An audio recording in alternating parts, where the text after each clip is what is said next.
metamorphosis and mutation. Mutation R metamorphosis তফাৎ কি? দুটোই তো জিনের ব্যাপার। I'm sorry. Mutation R metamorphosis. Okay. Mutation is a tool which gives the opportunity for a DNA to change. Metamorphosis is রূপান্তর, বাংলায় যেটা হয়। ফ্রান্স কাফকার যে বিখ্যাত লেখা ছিল মেটামরফোসিস, রূপান্তর, মানুষ থেকে একটা পোকা হয়ে গেল, ভার্মিয়ান। Huh? Right? So that's, I think, the best definition came from a literary figure.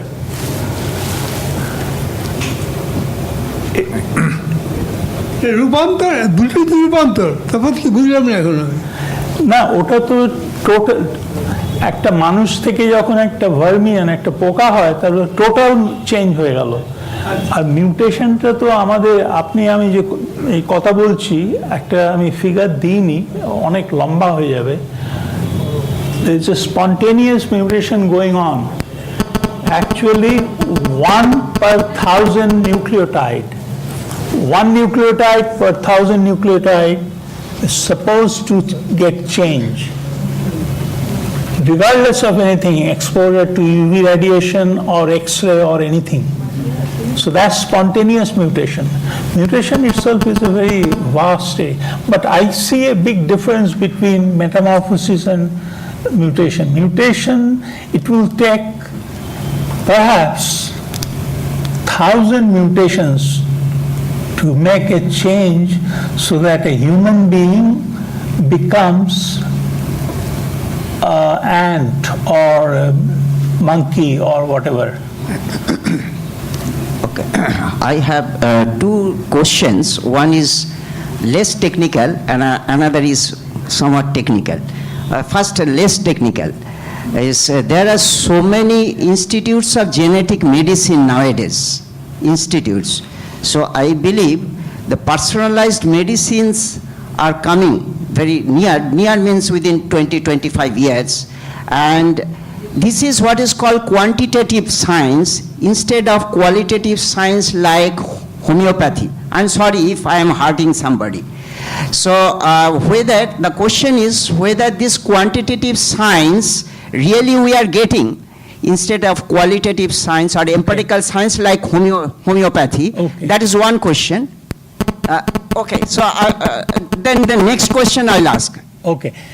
I was looking at the clock, so I didn't get into that. I have few slides there, but I'll just summarize it. What is personalized medicine?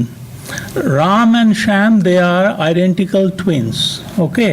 So people would expect that they will respond to a drug in a similar fashion, but when they go to a physician, suppose one has stomach upset or pain on the head or whatever, they are both prescribed same or similar medicine, but Ram gets cured, Sham doesn't.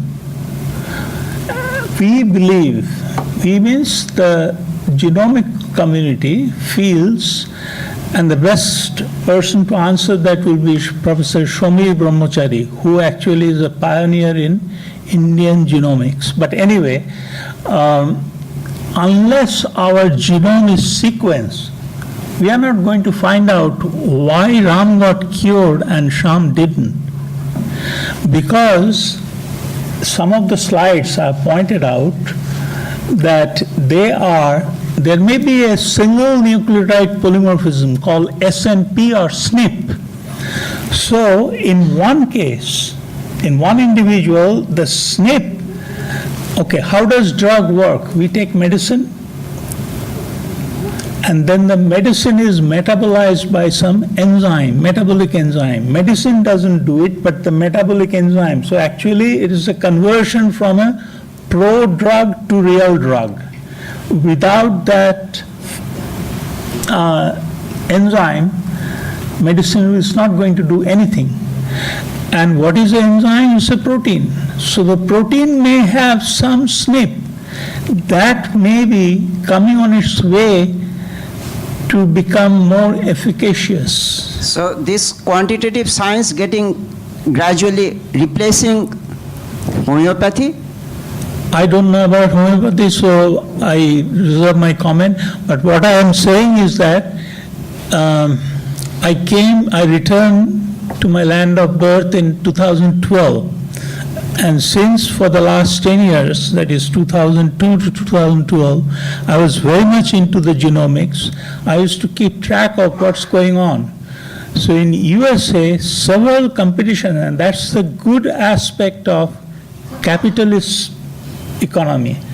Because of competition, first you could not, the first person who got his genome sequence was Craig Venter, who actually was very instrumental in getting the Human Genome Project. So New York Times had 4-page article, and he had a lot of problem. He had heart disease, this disease, that disease, but still the person is kicking. So that time his expenses was $1,200. In 2012, in November, I just checked out of curiosity, that price came down to $800. Yes. And there was a consortium, Shomir Brahmachari, Professor Shomir Brahmachari represented India, and he said that in India, personalized medicine will take some time because Indians don't have that much of money.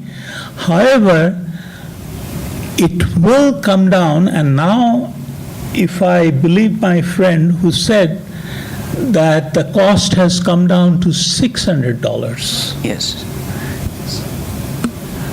Second. My second question is regarding function and structure of protein. Many scientists, including Nobel laureates, said that all the pertinent informations are lying in the primary protein sequence. But ultimately, nobody could succeed in the formation of the structure. Structure is not yet determined. Protein folding problem is really tricky nowadays. But I believe the chemical properties, physicochemical properties of nucleotides, that is in the previous DNA and RNA, particularly RNA stage, should come into effect, should come into the accounting of actual function and structure of protein. So please clarify. If you allow me, I will try to answer the question in a different way. Protein structure actually was, in terms of X-ray crystallography, protein structure was the first one. John Kendrew of Cambridge, he first determined the crystallographic structure of myoglobin. And then our own Ramachandran, he, by inventing the pi-pi interaction, I'm no protein chemist, but since I was taught by my teacher, and I was elated when he said Ramakandran. Yeah, but they cannot say Chandran, they say Ramakandran plot. So I looked into, and that was a seminal work. So protein actually, see, the thing is, most of the drugs, 99%, they come in the form of protein. DNA, nothing. RNA, microRNAs only. So it is all protein. You talk about insulin, you talk about interferon, you talk about anything. These are all proteins. So there is much research going on in protein too. But when you start studying molecular biology, you start it with DNA. Maybe I am slightly biased, but DNA it is truly the storehouse of all the information. Sir, can I ask you a question? Sure, sir. Good evening, Professor. Thanks for the lecture. In case of plasmid technology in genetic engineering, whenever the outer material of any bacterium is taken and it's combined with some kind of eukaryotic cell, then how this compatibility is being matched? Because in the case of the prokaryotic and eukaryotic cells, these are two differences and they have their protein sequences in different order according to their kind of orientation of the genomic material. So in this case, how this compatibility is matched within the protein synthesis and how the actual result is being arrived, just like achieving some kind of insulin medicine using the plasmid technology from a bacterium to the eukaryotic cell of the human beings. In that case, what happens like that? I don't know how far I will be able to satisfy your urge in terms of knowledge, but quest rather, not urge but quest. No, sir, I'm asking about the parametric factors. How it is being compatible and matched with together? Because I was trying to tell you that even in bacteria, you have to treat the bacteria under two different classes, gram-positive, gram-negative, and these being the structural difference, it makes all the difference in terms of whether you talk about transfer of genes, or you talk about conjugation, or you talk about anything. But their protein sequences are different, isn't that? The programming, the protein synthesis during the transcription, that is what though it is primitive in case of bacterium, but the protein No, you have to be specific. Which bacteria are you talking about? any kind of bacterium which is No, just like... that's why I'm saying that you have to be very specific whether it's a gram-positive or gram-negative. Gram-positive, I'll give you an example. I'm sure you know, I'm not trying to insult your Bacillus intelligence. thuringiensis is one example. Bacillus certilis is gram-positive. E. coli is gram-negative. So there, if we really dissect the structure of bacteria, then the rest I don't think will be much of a problem, because rest, the downstream processes, they have been worked out. And sir, another question is that when you are talking about the 8 to 14 translocation of the genomic factor, in that case, when you are talking about the nasopharyngeal carcinoma, so whether it's a genetic inherited trait or it is just because of a particular mutation occurring with respect to the environmental factors with the situation of the climatic factors. Yeah, Dennis Burkitt, that's the name of the British physician who is no longer there. He proposed, and I think the slide was there, I could not show you. There is a portion of that chromosome 8 where you have the oncogene MYC, M-Y-C, and it is the MYC, you know how that time it used to be known as proto-oncogene, that means the precursor of oncogene, right? It is the cellular oncogene. So when MYC goes in proximity to some regulatory sequence, maybe it turns it on and gives abnormal, unregulated proliferation of cells, which causes this nasopharyngeal carcinoma or Burkitt lymphoma. Whether it's a trait, a genetic trait inherited from the parents, or it is because of the environmental factors that is responsible. Could you please give him that? I was asking, is it a genetic trait from the inheritance, or is it because of the environmental factors that is a result of this? Yeah. I mean to say the cause of this impact. Yeah, I don't know whether he had studied any genetic techniques. You are talking about population genetics. I don't know whether he had studied that carefully, but I think it is a combination of environment. See, most of one slide again, I think I went past the allocated time, but environment, our lifestyle, as well as food habit, they play a big role in terms of carcinogenesis. If you live in the West and if you are a graduate student, you don't have time to cook, you thrive on TV dinner. And what TV dinners are? They have all the preservatives, and most of the preservatives, thanks to Bruce Ames test or Ames test, you are familiar with, I'm sure, that they are carcinogenic. Any more questions from the audience? Hello. Yeah, sir, I've got a question, please. See, as far as the subject is concerned, I have very little knowledge about this. Just some kind of query came to my mind just now in the context of what you are saying, that if I have too much of protein, for some reason, I had fluid accumulated in my chest last year, which they injected out, followed by which I lost around, or before that rather, prior to that, I lost around 15 to 20 kilos. Your question is, I'm sorry, I didn't mean to interrupt. Sorry. thing is that I lost around 20 kilos before I got operated for taking out the, fluid from my chest last year. Now to cover up, I lost around 20 kilos. So after post But operation. you look very fit. Sorry? You look very fit. No, at this point of time, yes, probably I'm 60 kilos now with height of 5'10", half or whatever. I used to be around 70 kilos and then went down to a level of 50 kilos, all on a sudden. And then they went for all kind of things like PET scan or whatever scan, CT scan and whatnot. And they tried to detect whether I've got cancer or not. Anyway, it was not cancer, I suppose, and something else. They got me even the TB, medicines even, maybe in the process I lost weight also, possible, I don't know. Anyway, they injected out the fluid, followed by which they give me a lot of protein things, protein food or whatever. Do you think having excess protein can lead to cancer or growth of cancerous cell? Is any probability or?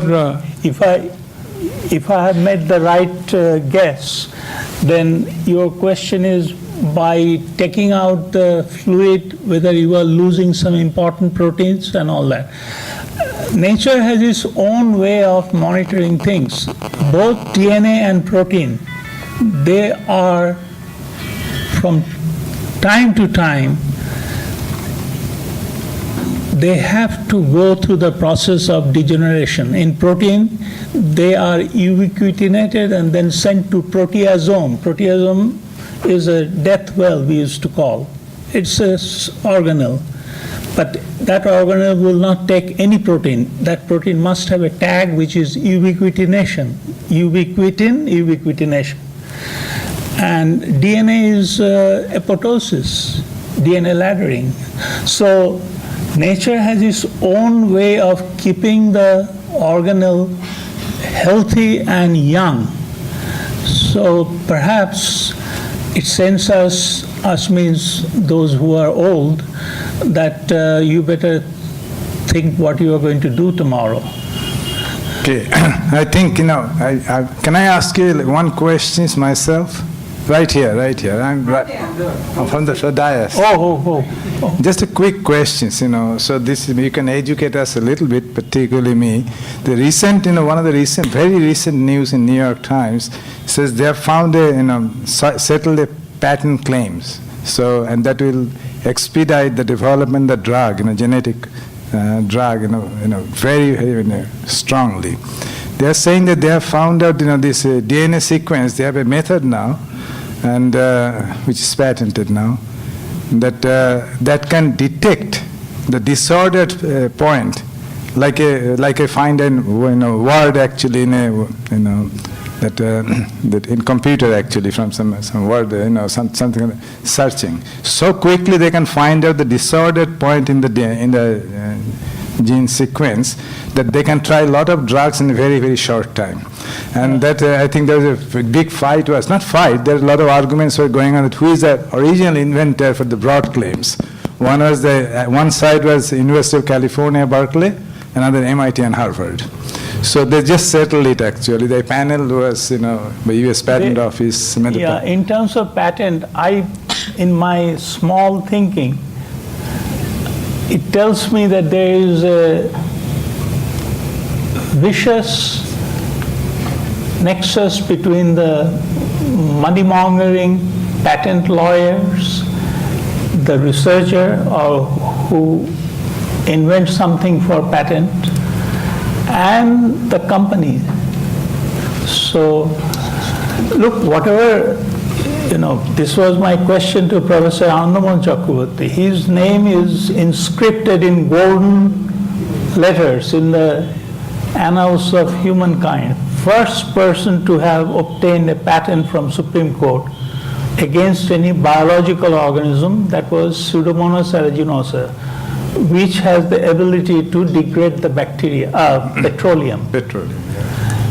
I wanted to know, it would have been perhaps a little more personal to him, why did he have to switch to cancer, with this peptide and all that? Because cancer is a multifaceted disease. Cancer is not caused by one gene. it has many partners, where he had made his name and fame. Why did he have to? But I guess it was his personal choice. So patent, I think there are a lot of complications. No, I'm there. not talking about the patent per se. What I'm talking about, what is the method actually they found out? You know, can you tell us a little bit about that, how they find out very quickly the... No, whatever I understand from your question is that how could DNA structure indicate that this person is prone to this kind of disease? It has to be from the protein point of view, not DNA. Because protein is the end product. Okay, thank you.